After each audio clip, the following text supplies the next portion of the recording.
Hello बच्चों, क्या हालचाल? नमस्कार। बहुत बहुत स्वागत आपका आज के सेशन में। और आज का सेशन डेडिकेटेड है पूरी तरह से क्वाड्रेटिक इक्वेशन के लिए। बहुत जल्दी और बहुत ही आसान भाषा में और बहुत ही आसान तरीके से क्वाड्रेटिक इक्वेशन के बेसिक कॉन्सेप्ट्स को समझेंगे, और उसके बाद हम जो है प्रॉब्लम्स का एक सेशन रखेंगे जिसमें हम प्रॉब्लम्स सॉल्व करेंगे। ठीक है, तो आज का जो सेशन है उसमें हम टोटली क्वाड्रेटिक इक्वेशन को रिवाइज करेंगे।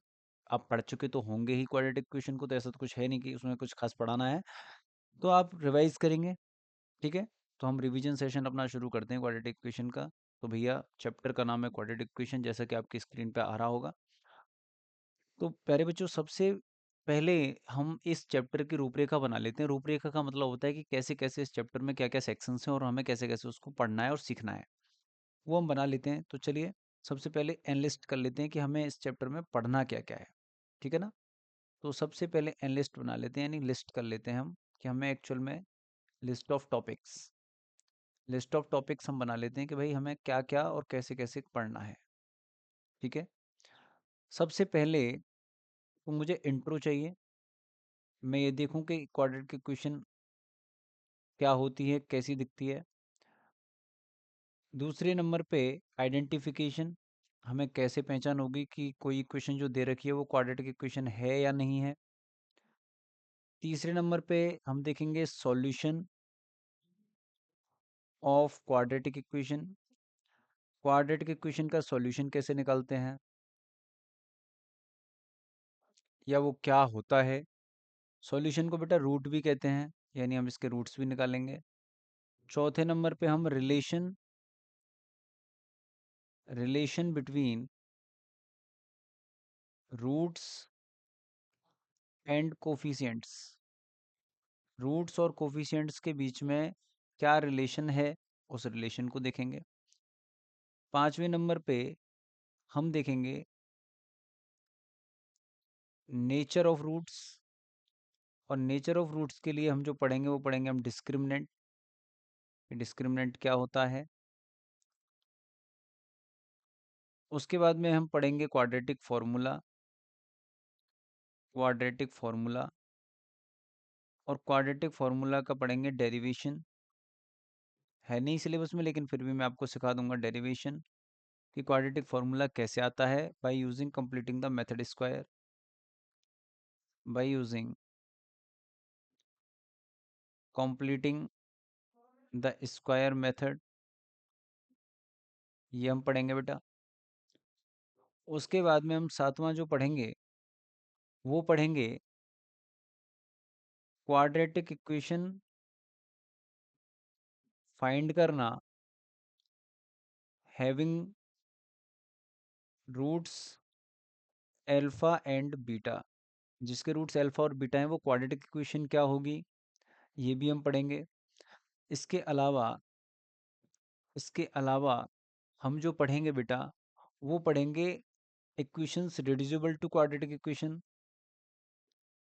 Equations reducible to quadratic equations reducible to quadratic equations.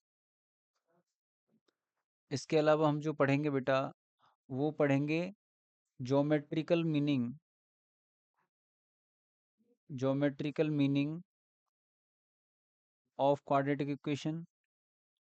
Quadratic equation का ज्योमेट्रिकल मीनिंग क्या होगा ये पढ़ेंगे। ठीक है प्यारे बच्चों, geometrical meaning of quadratic equation पढ़ेंगे। रूट्स फाइंड करना पड़ेंगे और रूट्स के बीच में रिलेशंस भी पढ़ेंगे। तो ऐसे करके हम क्वाड्रेटिक इक्वेशन में मैक्सिमम चीज़ें पढ़ेंगे। इसके अलावा हम जब एमसीक्यू पे जाएंगे तो वहाँ पे कुछ स्पेशल स्पेशल रिजल्ट्स पढ़ेंगे जो हमें डायरेक्ट यूज़ करने हैं एग्जाम में, जो हमें डायरेक्ट अप्लाई करने होंगे। वो चीज़ें भी हम देखेंगे कि कैसे उनको हम यूज़ करेंगे, जो डायरेक्ट एप्लीकेशंस हैं उनकी भी बात करेंगे। तो ऐसे करके काफ़ी सारी चीज़ें हैं। फिर जो आप सॉल्यूशन निकालेंगे तो यहाँ पे ही आपके मेथड्स भी आ जाएंगे। इसी में आपके मेथड्स आएंगे। आपका एक मेथड आएगा फैक्टराइजेशन मेथड। जो बच्चे सोच रहे हो कि भाई ये मेथड्स कहाँ गए, तो भाई यहाँ आ जाएंगे। फैक्टराइजेशन मेथड आ जाएगा, जिसको आप splitting the middle term method भी बोलते हो। Splitting the middle term method भी इसको हम बोलते हैं। दूसरा आपका क्वाड्रेटिक फॉर्मूला आ जाएगा, क्वाड्रेटिक फॉर्मूला आ जाएगा।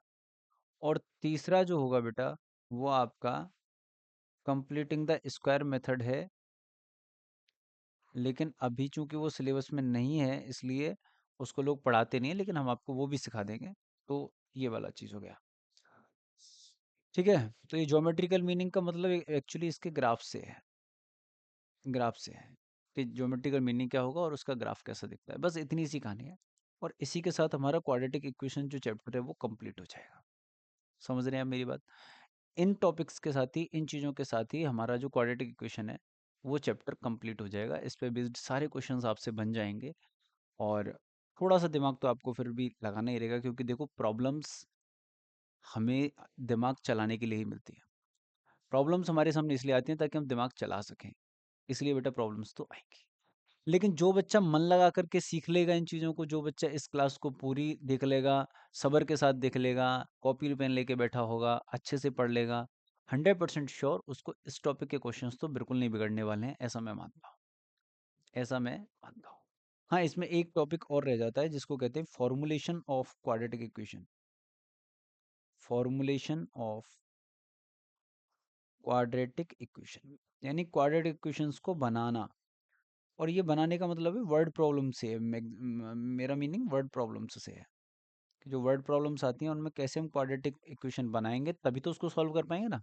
पहले क्वाड्रेटिक इक्वेशन बनाएंगे फिर उसको सॉल्व कर पाएंगे। तो ये वाली बात है भाई। तो अब एक काम करते हैं, हम पहले टॉपिक से शुरू करते हैं जिसका नाम है इंट्रोडक्शन। ये टॉपिक लिस्ट है, इसका स्क्रीनशॉट ले लीजिए आप, और यहाँ से आगे हम शुरू करते हैं। तो सबसे पहला टॉपिक, सबसे बेहतरीन टॉपिक, जिसका नाम है, क्या नाम है सर इसका? बिल्कुल वाइट पे थोड़ा चमक नहीं रहा कलर, ये तो मैं हटा देता हूँ, दूसरा कलर ले लेते हैं कोई अच्छा सा। मैं ये कह रहा हूँ कि टॉपिक का नाम है introduction, introduction of quadratic equations. ठीक है भाई, मैं सारा कुछ लिखूंगा, ऐसा नहीं है कि पहले से इसमें स्लाइड में आपको कुछ भी लिखा हुआ मिलेगा। मैं सारा कुछ लिखूंगा, हाथ से लिखूंगा, क्वेश्चंस भी हाथ से लिखूंगा। आप एकदम पेन लेके आराम से बैठिए, मेरे साथ ही नोट करेंगे, कोई दिक्कत नहीं होगी। थोड़ा सा मेरे से पीछे रहिएगा, कई बार क्या होता है गलती मान लो कहीं अगर हमसे भी हो जाएगी तो हम उसको डिलीट कर देंगे, तो आपको भी काटना पड़ेगा, तो आप थोड़ा पीछे रहिएगा। इंट्रोडक्शन ऑफ क्वाड्रेटिक इक्वेशंस की मैं बात कर रहा हूँ आपसे, देखिए समझिए। क्वाड्रेटिक इक्वेशन बनने से पहले बेटा बहुत प्यार से समझिएगा, जो बच्चे पढ़ने के मूड में आए हैं वही इस वीडियो में लास्ट तक रुकेंगे और वही चीज़ों को सीखेंगे भी। क्वाड्रेटिक इक्वेशंस जो है ना बेटा, एक्चुअल में ये क्वाड्रेटिक इक्वेशन कुछ नहीं है। ये क्वाड्रेटिक इक्वेशन एक पॉलिनोमियल इक्वेशन है। कैसी इक्वेशन है ये? पॉलिनोमियल इक्वेशन है। इसका मतलब इसका जो लिंक है चैप्टर नंबर 4 का, वो चैप्टर नंबर 2 से है। चैप्टर नंबर 2 में पॉलिनोमियल है, उस चैप्टर से इसका लिंक है। पॉलिनोमियल इक्वेशन कैसी होती थी आपको याद होगा, पी एक्स इक्वल टू 0। इस तरह की जो इक्वेशन होती थी इनको हम पॉलिनोमियल बोलते थे, क्योंकि पी एक्स जो है वो एक्स वेरिएबल में पॉलिनोमियल होता था। ये जो पी एक्स है ये क्या होता था, याद आ रहा है? पॉलिनोमियल इन वेरिएबल एक्स, इसको ऐसे बोलते हैं बेटा। इसको रीड कैसे करते हैं, इसको ऐसे रीड करते हैं, polynomial in variable x equal to 0। जैसे हम इसको इक्वेट कर देते थे जीरो के साथ या किसी और दूसरे पॉलिनोमियल के साथ, ऐसा नहीं जीरो के साथ, किसी और दूसरे पॉलिनोमियल के साथ भी अगर इक्वेट करेंगे तो जो इक्वेशन बनेगी वो पॉलिनोमियल इक्वेशन बनेगी। अब पॉलिनोमियल इक्वेशन जब बन जाती थी तो ये पॉलिनोमियल इक्वेशन का नाम इस चीज़ पर डिपेंड करता था कि ये पॉलिनोमियल इक्वेशन कौन सी डिग्री की है। यानी हम इसकी डिग्री देखते थे, याद होगा आपको degree of the polynomial, degree of the polynomial हम ये चेक करते थे। तो अब आपको याद होगा कि जिस पॉलिनोमियल की डिग्री 1 होती थी उसको लीनियर बोलते थे, लीनियर बोलते थे। और जिस पॉलिनोमियल की डिग्री 2 होती थी उसको क्वाड्रेटिक बोला जाता था। क्लियर है भाई ये बात? उसको क्वाड्रेटिक पॉलिनोमियल बोला जाता था। अगर लीनियर पॉलिनोमियल को इक्वेट करोगे जीरो के साथ तो लीनियर इक्वेशन बोलेंगे, अगर क्वाड्रेटिक को इक्वेट करोगे जीरो के साथ तो क्वाड्रेटिक इक्वेशन बोलेंगे। सिंपल सी कहानी है कि अगर आपको याद हो तो आपने एक जनरल फॉर्म पढ़ी थी या स्टैंडर्ड फॉर्म पढ़ी थी बेटा क्वाड्रेटिक पॉलिनोमियल की, याद है? Standard form. और वो स्टैंडर्ड फॉर्म जो होती थी ऑफ क्वाड्रेटिक पॉलिनोमियल, वो क्या होती थी, याद है क्या? वो होती थी a x square plus b x plus c. ये होता था हमारा polynomial p x. Quadratic polynomial का जो जनरल फॉर्म होता था या स्टैंडर्ड फॉर्म इसे कहते हैं, a x square plus b x plus c होता था, जहां पर ए जो है वो जीरो नहीं होना चाहिए। ए बी और सी तीनों रियल नंबर होते थे, इनको कोफिशिएंट्स बोलते थे। स्पेशली इसमें ए और बी को कोफिशिएंट बोलते हैं, और जो सी है उसको कांस्टेंट टर्म बोलते हैं, कांस्टेंट टर्म बोलते हैं। ये स्टैंडर्ड फॉर्म इस ऐसी ही क्यों होती है सर? ये स्टैंडर्ड फॉर्म ऐसी इसलिए होती है क्योंकि स्टैंडर्ड फॉर्म को हमने ऐसे डिफाइन किया हुआ है कि स्टैंडर्ड फॉर्म किसी भी पॉलिनोमियल की वो फॉर्म होती है जिसमें हमारा जो वेरिएबल है, इसमें वेरिएबल कौन है बेटा? एक्स है, अननोन। जो हमारा वेरिएबल है वो वेरिएबल का डिग्री पहले आप डिसेंडिंग ऑर्डर में सेट करते हो। डिसेंडिंग ऑर्डर क्या होता है सर? पहले बड़ा, फिर छोटा, फिर छोटा, फिर छोटा। यानी आप सीधी बात ये देख रहे हो कि यहाँ पर पहले x की डिग्री 2 लगाई गई है, फिर यहाँ x की डिग्री 1 लगाई गई है, और यहाँ अगर गौर करोगे तो x की डिग्री 0 है बेटा। x की डिग्री 0 का मतलब 1 होता है, किसी भी नंबर की पावर 0 1 होती है, 0 को छोड़ के। 0 की पावर 0 डिफाइन नहीं होती है। तो x की पावर 0 यहाँ पे है ऑलरेडी, आप देख रहे हो। तो डिक्रीजिंग ऑर्डर में जब हम पावर्स को लगा देते हैं टर्म्स में, उन टर्म्स को डिक्रीजिंग पावर के हिसाब से लगाते हैं, तो वो वाली जो फॉर्म होती है उसको स्टैंडर्ड फॉर्म बोलते हैं। इस बात को अगर मैं लिखना चाहूँ तो यहाँ लिख भी सकता हूँ, आप कहें तो आपकी सुविधा के लिए यहाँ लिख देता हूँ। यहाँ लिख देता हूँ कि स्टैंडर्ड फॉर्म कैसे बनती है। स्टैंडर्ड फॉर्म जो बनती है ना बेटा, वो बनती है by arranging by arranging by arranging terms इन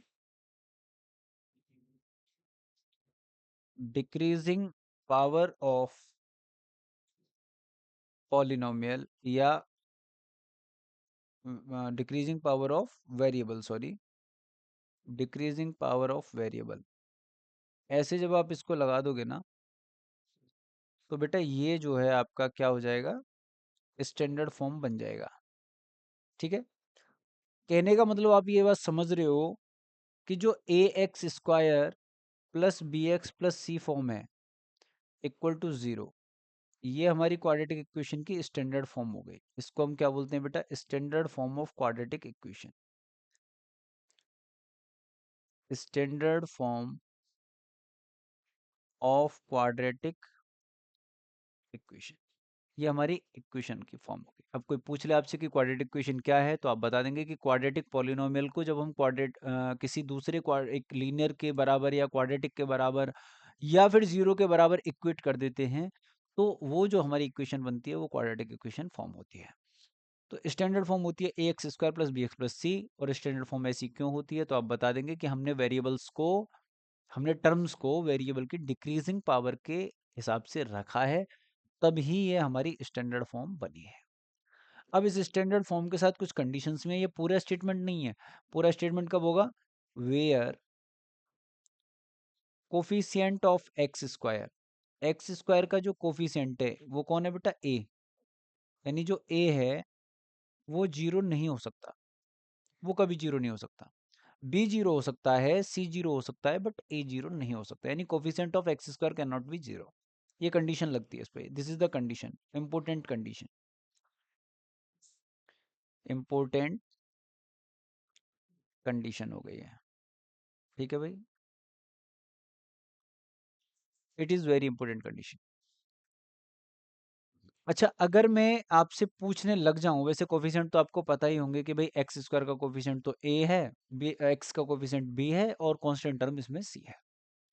इसी पे बेस्ड में थोड़ी सी आपको ना कुछ एक दो प्रैक्टिस प्रॉब्लम छोटी छोटी करा देता हूँ, मजाक किया। आपको लगेगा कि थोड़ा सा हाँ, हल्की हल्की प्रॉब्लम्स भैया ने करा दी हैं। कुछ प्रैक्टिस प्रॉब्लम्स बना लेते हैं। जैसे मैंने आपको एक क्वेश्चन दे दिया, -4x² + 3x + 9 इक्वल टू 0, ये quadratic equation they the. Now I am asking you, coefficient of x square क्या होगा बेटा? आप कहोगे श्याम भैया कोफिशिएंट ऑफ एक्स स्क्वायर हो जाएगा -4। हमेशा ध्यान रखना हमारी स्टैंडर्ड फॉर्म में सिर्फ प्लस साइन होता है, प्लस प्लस प्लस। तो जब भी माइनस साइन आएगा किसी नंबर के आगे तो वो हम अपने टर्म में इंक्लूड करेंगे, अपने कोफिशिएंट में माइनस वाले सिंबल को इंक्लूड करेंगे, क्योंकि हमारे एग्जैक्ट जो फॉर्म है स्टैंडर्ड फॉर्म उसमें सिर्फ प्लस के सिंबल होते हैं, माइनस का तो होता ही नहीं है। तो जब भी माइनस बीच में दिखेगा तो मैं उसको साथ में ही लूंगा, ठीक है। मैं आपसे पूछूं कोफिशिएंट ऑफ एक्स क्या होगा, आप कहोगे श्याम भैया ये 3 हो जाएगा। मैंने कहा कांस्टेंट टर्म क्या होगा, तो आप कहोगे कांस्टेंट टर्म 9 हो जाएगा। मैंने कहा बहुत बढ़िया। दूसरा एक एग्जांपल ले लेते हैं। मान लो मैंने ऐसे दे दिया -9 minus 3x plus 4x square equal to 0। अब मैंने आपसे पूछा कि भाई कोफिशिएंट ऑफ एक्स स्क्वायर बताओ, तो आप लोगों ने कहा कि श्याम भैया 4 हो जाएगा इसका कोफिशिएंट। कोफिशिएंट ऑफ एक्स बताओ, आप कहोगे ये -3 हो जाएगा। फिर मैंने कहा इसमें कांस्टेंट टर्म कौन है, तो आप फटाक से बता दोगे कि कांस्टेंट टर्म है इसमें -9। क्लियर है भाई? और देखते हैं, चलिए क्वेश्चन नंबर 3 देखिएगा। मैंने कहा 49 माइनस का एक्स स्क्वायर -7 इक्वल टू 0। अब मैंने आपसे पूछा कि कोफिशिएंट ऑफ एक्स स्क्वायर कौन है यहाँ, तो आपने कहा कि वो -49 है। फिर मैंने कहा कि कोफिशिएंट ऑफ एक्स कौन है यहाँ, तो आपने कहा वो 0 है। बोले कोफिशिएंट ऑफ एक्स तो है ही नहीं, क्योंकि जिसमें एक्स ही नहीं है तो एक्स का कोफिशिएंट भी नहीं है। तो बेसिकली एक्स नहीं है, मतलब एक्स के साथ में जो कोफिशिएंट था वो 0 रहा होगा। यानी अगर मैं इसको दूसरी निगाह से देखूं तो बेटा ये कुछ ऐसा नहीं दिख रहा होगा, -49 x square plus 0 into x -7 equal to 0। क्या ये फॉर्म ऐसी नहीं दिख रही होगी? अगर ये ऐसी दिख रही होगी तो एक्स का कोफिशिएंट 0 होगा, तभी तो वो टर्म 0 हो गया होगा। तो कोफिशिएंट ऑफ एक्स 0 लिख देंगे, यानी जो हमारे पास नहीं है उसका कोफिशिएंट 0 हो जाएगा। अच्छा, कांस्टेंट टर्म क्या हो जाएगा यहाँ पे बेटा? कांस्टेंट टर्म कितना हो जाएगा यहाँ पे? वो हो जाएगा -7। एक और देख लेते हैं, लास्ट चौथा। मैंने कहा 49 माइनस का x square -3x equal to 0। तो यहाँ पे आप बताओ कोफिशिएंट ऑफ एक्स स्क्वायर क्या हो जाएगा? आप कहोगे -49। मैंने कहा कोफिशिएंट ऑफ एक्स क्या हो जाएगा? आप कह दोगे -3। मैंने कहा कांस्टेंट टर्म क्या हो जाएगा? तो एक बच्चा बोला कि सर कांस्टेंट टर्म यहाँ पे क्या है? 0 है। अगर आप ये 4 पार्ट्स जो मैंने यहाँ पे करे हैं तो इनसे आपको कोफिशिएंट और कांस्टेंट टर्म कौन कौन से हैं वो समझना आ गया होगा, मैं ऐसा मानता हूँ। अगर आ गया है तो बहुत अच्छी बात है, बहुत ही बेहतरीन बात है बेटा। अगर आप ये सीख गए हैं तो बहुत ही गजब की बात है, ठीक है।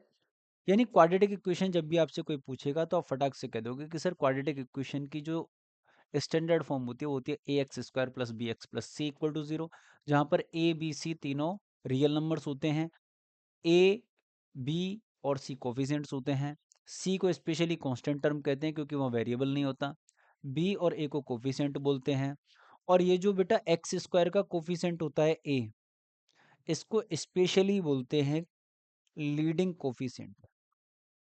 यहाँ लिख देता हूं मैं, नोट करके लिख देते हैं, नोट करके यहाँ लिख देता हूँ, यहाँ लिख देता हूँ नोट करके, बहुत इंपॉर्टेंट है ये नोट। क्या? Coefficient of x square is called leading coefficient. कई बार आपको ये टर्म मिलेगा बेटा लिखा हुआ लीडिंग कोफिशिएंट, तो आप कंफ्यूज मत होइएगा। लीडिंग कोफिशिएंट का मतलब होता है एक्स स्क्वायर का कोफिशिएंट, यानी ए की वैल्यू, और ये कभी क्या नहीं हो सकता? 0 नहीं हो सकता। कोई मुझसे पूछेगा कि 0 क्यों नहीं हो सकता, तो मैं बता देता हूँ।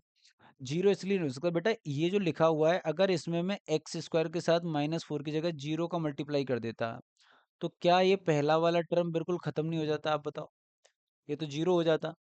अगर ये 0 हो जाता तो ये बचता क्या? 3x प्लस 9 इक्वल टू 0, ये बचता बेटा। अगर ये 3x प्लस 9 इक्वल टू 0 बचता तो इसमें x के हाईएस्ट पावर कितनी बचती? 1 बचती बेटा। तब तो आप इसको जानते हैं कि ये क्या बन जाता? लीनियर बन जाता, फिर ये क्वाड्रेटिक रहता ही नहीं। यानी अगर मैं चाहता हूँ कि मेरा पॉलिनोमियल क्वाड्रेटिक रहे, तो उसके लिए उसके लीडिंग कोफिशिएंट को जीरो नहीं कर सकते, और वो कभी जीरो नहीं होना चाहिए। ठीक है, ये सतर्कता आप रखेंगे। इतनी कहानी अगर आपको समझ में आ गई है तो बहुत बेहतरीन बात है, बहुत ही ज़्यादा बेहतरीन बात है। क्या मैं आगे बढ़ सकता हूँ? Can I move to next topic now? Main main बातें आपको समझ में आ गई, जनरल फॉर्म कैसी दिखती है, कोफिशिएंट क्या होते हैं, कांस्टेंट टर्म क्या होता है, वो सब आपको समझ में आ गया, मैंने प्रैक्टिस भी करा दिया आपको। ठीक है, चलिए आगे बढ़ते हैं। सेकंड वाला जो टॉपिक है वो अब देखो हम देख लेते हैं। यहाँ पे हमारा सेकंड क्या है? इंट्रोडक्शन के बाद है आइडेंटिफिकेशन। आइडेंटिफिकेशन देख लेते हैं भाई। अगला टॉपिक है हमारा आइडेंटिफिकेशन। अगला टॉपिक है हमारा identification of a quadratic equation. ला ला ला ला ला ला ला ला ला ला ला। आइडेंटिफिकेशन ऑफ क्वाड्रेटिक इक्वेशन, ये हम कैसे करेंगे प्यारे बच्चों? यानी पहचान करना। इसका मतलब है कि मेरे को क्वाड्रेटिक इक्वेशन की पहचान करनी है कि क्वाड्रेटिक इक्वेशन एक्चुअल में दिखती कैसी है, वो होती कैसी है। वो तो मेरे को पता चल गया, लेकिन अब मेरे सामने कोई इक्वेशन आई है, वो क्वाड्रेटिक है कि नहीं है, इस बात की पहचान कैसे करेंगे? तो आपको तो बहुत अच्छे से समझ में आ गया है और अच्छे से नॉलेज भी है कि सर अगर क्वाड्रेटिक इक्वेशन है तो वो 100% ऐसी शक्ल वाली होगी, ऐसी शक्ल वाली होगी। अगर क्वाड्रेटिक इक्वेशन है तो उसकी शक्ल ऐसी दिखती होगी सर, जहाँ पर ए जो है वो लीडिंग कोफिशिएंट है और ये जीरो नहीं हो सकता। ए को क्या बोलते हैं बेटा? मैं फिर से लिख दे रहा हूँ यहाँ पे, ए इज लीडिंग कोफिशिएंट। ये जीरो नहीं हो सकता, बाकी बी जीरो हो सकता है, सी जीरो हो सकता है, सब कुछ जीरो हो सकता है, बट ये जीरो नहीं हो सकता, ए कभी जीरो नहीं होगा। रीजन भी बताया, क्योंकि ये लीडर है। अगर ये खत्म हो जाएगा तो फिर इक्वेशन जो है वो क्वाड्रेटिक नहीं रहेगी, फिर लीनियर हो जाएगी। तो लीडिंग कोफिशिएंट है भाई, ऐसी शक्ल दिखनी चाहिए। ठीक है, इस शक्ल में क्या खास है पता है? इस शक्ल में ये खास है बेटा कि जो एक्स की जो, देखो एक तो इसमें वेरिएबल एक ही है, सिंगल वेरिएबल एक्स है। पहली पहचान क्या है? पहला, सिंगल वेरिएबल, एक वेरिएबल है इसके अंदर। दूसरी पहचान क्या है बेटा? एक्स की हाईएस्ट डिग्री कितनी है? टू। आप समझ रहे हो ना, डिग्री कितनी है इसकी? टू है, हाईएस्ट डिग्री टू है इसकी। टू से बड़ी डिग्री नहीं हो सकती, टू से छोटी डिग्री नहीं हो सकती, यानी हाईएस्ट डिग्री इसके टू होनी ही चाहिए, कंपलसरी है ये। This is compulsory condition. दो से बड़ी नहीं चलेगी, दो से छोटी भी नहीं चलेगी, दो ही चलेगी। राइट है भाई, दो ही होनी चाहिए। तीसरी चीज क्या है बेटा? तीसरी भी कोई चीज है क्या? क्वाड्रेटिक इक्वेशन के लिए इतना ही काफी है। अब देखो मैं आपके सामने क्वेश्चंस रखता हूँ और हमें ये पता करना है कि वो जो इक्वेशंस दे रखी हैं वो क्वाड्रेटिक इक्वेशन है या नहीं। तो ये आपके एनसीईआरटी के प्रॉब्लम्स हैं। ये मेरे पास में एनसीईआरटी आप देख पा रहे होंगे। तो मैं आपके एनसीईआरटी के प्रॉब्लम्स ही निकालता हूँ और हम उन्हीं को सॉल्व करते हैं। ठीक है ना? तो ये जो है आपका बेटा एक्सरसाइज 4.1 है, आपकी एनसीईआरटी की एक्सरसाइज 4.1 है। वहाँ से मैं क्वेश्चंस आपको दे रहा हूँ। ठीक है भाई, ये है आपकी एक्सरसाइज 4.1 ऑफ एनसीईआरटी। मैं यहाँ से आपको प्रॉब्लम्स दे रहा हूँ बेटा। ये क्वेश्चन आए हैं बोर्ड में, ऐसा आया है क्वेश्चन आइडेंटिफाई करने के लिए। क्वेश्चन क्या कह रहा है पहले तो वो देख लेते हैं। क्वेश्चन ये कह रहा है कि आपको चेक करना है, check whether the following are quadratic equations. आपको चेक करना है बेटा कि जो दी गई इक्वेशंस हैं वो क्वाड्रेटिक इक्वेशन है या नहीं है। देखो, काम शुरू करने से पहले मैं यहाँ पर आपके लिए बहुत ही ज़रूरी एक हिंट लिख रहा हूँ बेटा। आप सॉल्व तो करने जा ही रहे हो, उससे पहले मेरी एक राय सुन लो, मेरी एक हिंट सुन लो। वो हिंट ये है कि हिंदी में लिख रहा हूँ, हिंट आपके लिए हिंदी में लिख रहा हूँ प्रॉपर, ठीक है ना? पूरा सिंप्लीफाई किए बिना, पूरा सिंप्लीफाई किए बिना कभी भी डिसाइड न करें, कभी भी डिसाइड न करें कि ये इक्वेशन क्वाड्रेटिक है या नहीं है। क्वाड्रेटिक क्वाड्रेटिक है या नहीं है। यानी जो भी आपको प्रॉब्लम मिलेगी उसको जब तक पूरी तरह सिंप्लीफाई ना कर लें आप, तब तक आपको डिसीजन नहीं लेना है। आंसर गलत हो जाएगा आपका। यानी बिना कंप्लीट सॉल्व किए आपको बिल्कुल डिसीजन नहीं लेना है प्यारे बच्चों। तो हम क्वेश्चंस पे चलते हैं। आपके लिए क्वेश्चन नंबर 1 डालता हूं मैं इधर। इसका पहला पार्ट देखिए, मजा आएगा आपको, अच्छा लगेगा। वैसे आपने सॉल्व कर भी रखा होगा। x+1 का whole square equal to 2 × x-3। तो मैंने क्या बोला, इसको कंप्लीट सिंप्लीफाई करेंगे तभी आंसर देंगे। तो बताओ, इसका होल स्क्वायर खोल दो जरा इधर। एक्स स्क्वायर, बेटा ए का स्क्वायर यानी एक्स स्क्वायर हो गया, plus 2ab plus b square equal to 2 का मल्टीप्लाई एक्स से किया बेटा 2x, और 2 का मल्टीप्लाई -3 से किया तो माइनस का 6। मैंने यहाँ पे दो चीज़ें लगाई हैं, पता है क्या क्या लगाया।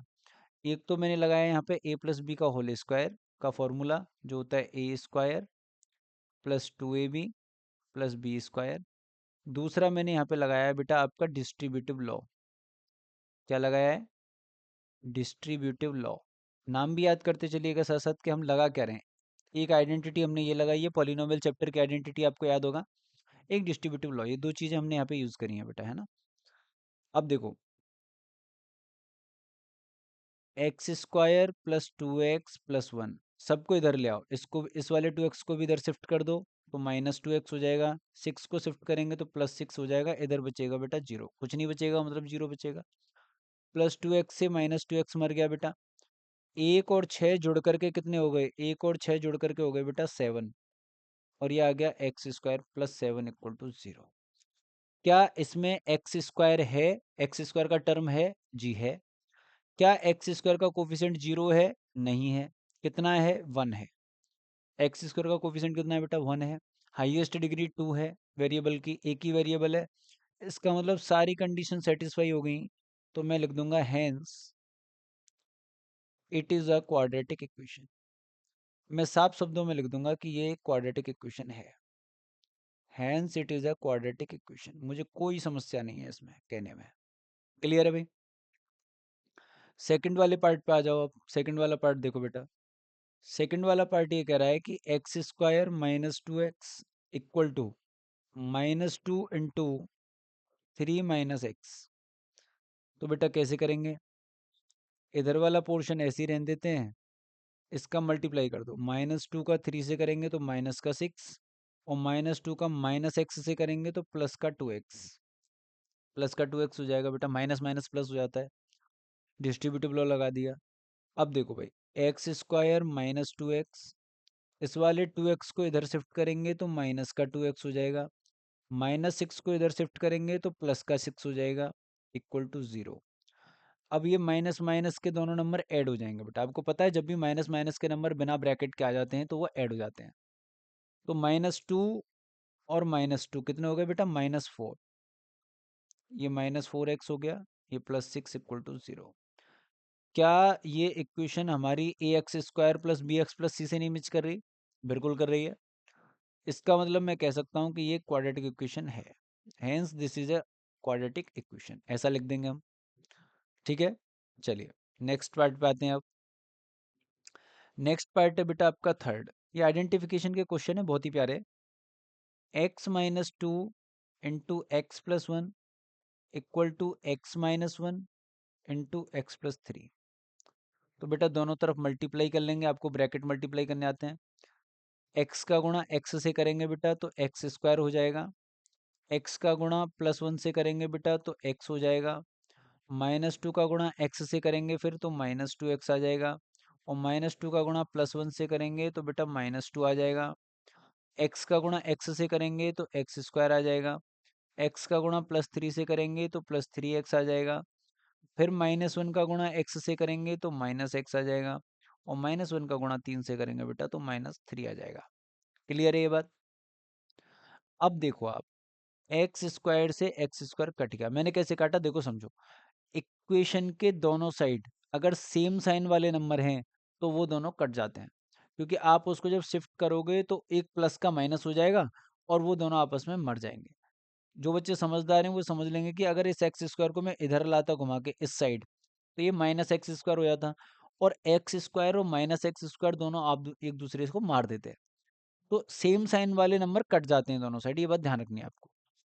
अब ये x है भाई, तो इसको ऐसे कैसे कर लिया, -2x को ऐसे कैसे कर लिया, ये -2 को ऐसे कैसे कर लिया, इधर का देखो ये 3x, इसको इधर लाएंगे तो ये माइनस का 3x हो गया, ये -x इधर आके ये प्लस का x हो गया, और ये -3 ये इधर आके प्लस का 3 हो गया, और इक्वल में कुछ नहीं बचा बेटा, जीरो। सारे नंबरों को मैं इधर लेके आएगा शिफ्ट करके। अब देखो भाई, देखो माइनस का 2x, माइनस का 3x, माइनस का 5x, और प्लस का 2x। बेटा अगर एक्स एक्स वालों को जोड़ोगे ना तुम, तो ये माइनस का 3x आएगा, और -2 और +3 इनको ऐड करोगे तो ये आ जाएगा +1 इक्वल टू 0। बेटा इसमें x की डिग्री कितनी है, x की डिग्री है इसमें 1, 2 वाला टर्म तो कट ही गया। भाई मेरे को क्वाड्रेटिक के लिए एक्स स्क्वायर तो होना ही चाहिए, और एक्स स्क्वायर तो मेरा सबसे पहले ही आके कट गया, यहीं पे कट गया, पहले ही स्टेप में कट गया। इसका मतलब this is not a quadratic equation, this is not a quadratic equation. समझ रहे हो मेरी बात को, एक्स स्क्वायर का टर्म तो पहले ही कट गया, इसलिए हम कहेंगे कि ये क्वाड्रेटिक इक्वेशन नहीं है, ये लीनियर है बेटा। चलिए चौथा पार्ट देखिए, बहुत ही लाजवाब है काम, एकदम लाजवाब काम। x-3 into 2x+1 equal to x into x+5। बोले श्याम भैया अब तो हम कर ही लेंगे, तो मैंने कहा कर दो भाई जल्दी से। x का गुणा 2x से किया, 2x स्क्वायर हो गया, x का गुणा 1 से किया, +x हो गया, -3 का 2x से किया, -6x आ गया, -3 का +1 से किया, -3 आ गया, x का x के साथ किया, x स्क्वायर आ गया, x का 5 के साथ किया, 5x आ गया। अब इस एक्स स्क्वायर इनको सबको इधर ले आओ बेटा, 2x स्क्वायर, देखो मैं एक्स स्क्वायर को एक्स स्क्वायर वाले के पास ही लिख देता हूँ, जिससे सेम सेम एक जैसे हो जाए। ये x -6x कितना हो जाएगा पता है, अच्छा लिख ही लेते हैं इसको, रुक जाओ, x -6x, ये 5x है ना, इसको भी इधर ले आओ, -5x, और इधर से क्या बच गया, -3 इक्वल टू 0। बेटा देखो 2x स्क्वायर में से एक्स स्क्वायर मर गया, तो एक्स स्क्वायर बच गया। अब देखो एक्स स्क्वायर तो आ ही गया, बाकी का कुछ भी आए क्वाड्रेटिक तो है ही है, हमें तो सिर्फ चेक करना है, तो मैं डायरेक्ट भी लिख सकता हूँ, लेकिन मैं पूरा ही कर देता हूँ। इनको देखो 6 और 5 11, और 11 में से 1 गया तो 10। बेटा ये माइनस के 10x आएंगे, ये माइनस का 3 इक्वल टू 0। साफ साफ दिख गया आपको कि ये क्वाड्रेटिक इक्वेशन है, क्योंकि इसमें एक्स स्क्वायर वाला टर्म जिंदा है। ठीक है ना, तो ये क्वाड्रेटिक इक्वेशन है बेटा। पांचवा हमसे क्वेश्चन कह रहा है 2x-1 into x-3 equal to x+5 into x-1। मैं समझता हूँ कि ये वाला पार्ट आप खुद कर लेंगे बेटा, खुद करिएगा। छठवां ये एच डब्ल्यू है आपके लिए, एच डब्ल्यू। आंसर आप मुझे बता दीजिएगा कमेंट सेक्शन में कि इसका क्या आया है, ठीक है ना। छठवां क्वेश्चन देखिए आप, x² +3x+1 equal to x-2 का whole square.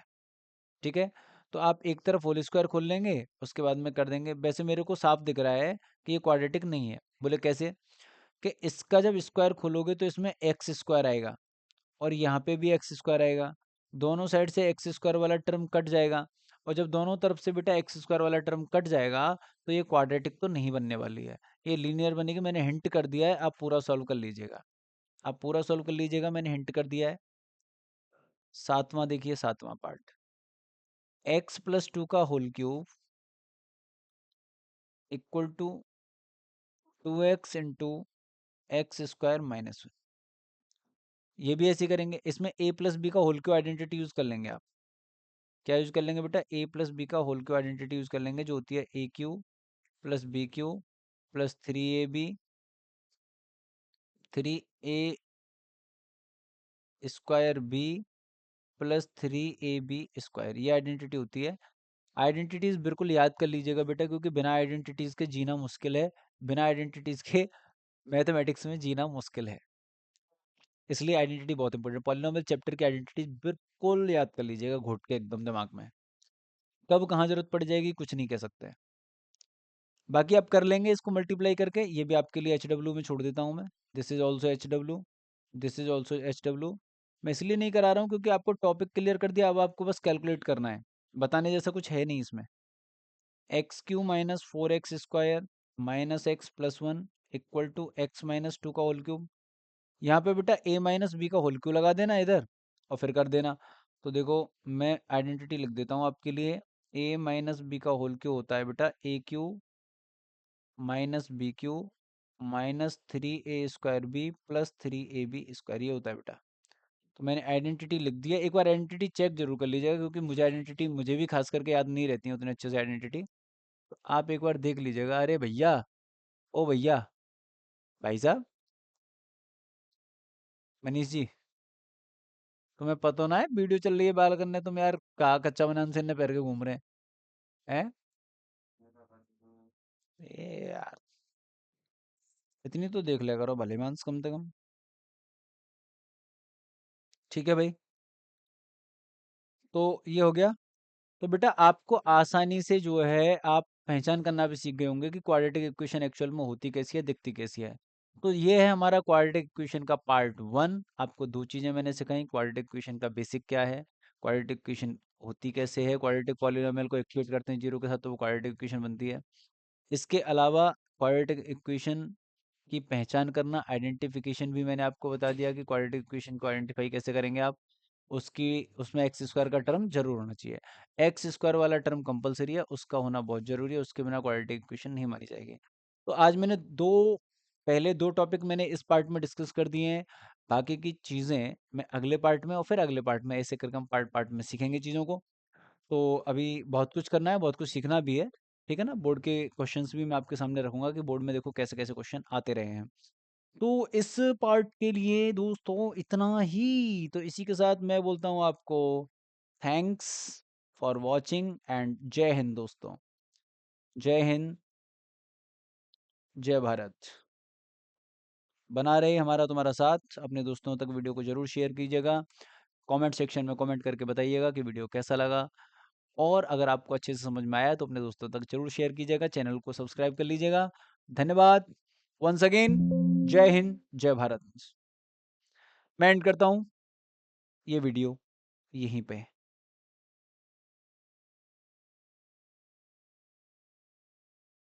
Once again thank you all of you.